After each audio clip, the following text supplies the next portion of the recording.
ఏం పవన్ టెన్షన్ పడుతున్నావు? అసలు బిజినెస్ లో ఎంత హార్డ్ వర్క్ చేసినా అసలు ప్రాఫిట్స్ కనిపించడం లేదు. అసలు బిజినెస్ క్లోజ్ చేసి వేరే బిజినెస్ స్టార్ట్ చేద్దాం అనుకుంటున్నా. నువ్వు ఈ బిజినెస్ క్లోజ్ చేయాల్సిన అవసరం లేదు, ఎందుకంటే నువ్వు ఈ బిజినెస్ లోనే గ్రో అవ్వచ్చు. అదేలా? నువ్వు కొన్ని స్ట్రాటజీస్ యూజ్ చేయాలన్నమాట. స్ట్రాటజీసా?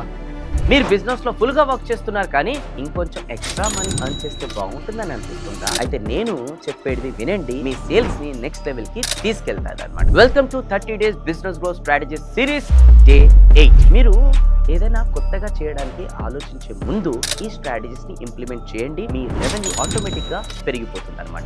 ఫస్ట్, కస్టమర్ కి కొత్త ఆపర్చునిటీస్ క్రియేట్ చేయండి. సెకండ్, ఎక్స్టెండ్ వారంటీ ఇవ్వండి, ట్రస్ట్ ఇంక్రీజ్ అవుతుంది. Third, time based scarcity create చేయండి, అర్జెన్సీ కూడా జనరేట్ అవుతుంది. ఫోర్త్, ఎక్స్ట్రా బోనసెస్ ఆఫర్ చేయండి, వాల్యూ కూడా యాడ్ అవుతుంది.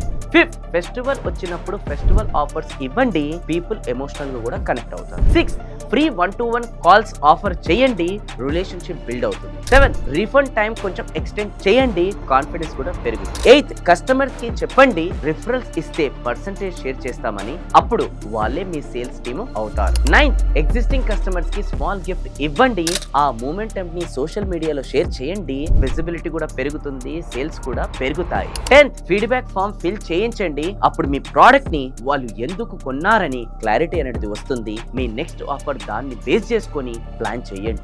ఈ 10 థింగ్స్ ని కన్సిస్టెంట్ గా చేయండి, మీ రెవెన్యూ ఆటోమేటిక్ గా ఇంక్రీజ్ అవుతుంది, మీ బిజినెస్ గ్రోత్ ఎవ్వరూ ఆపలేరు. నేను మీ Venu Kalyan, business growth strategy.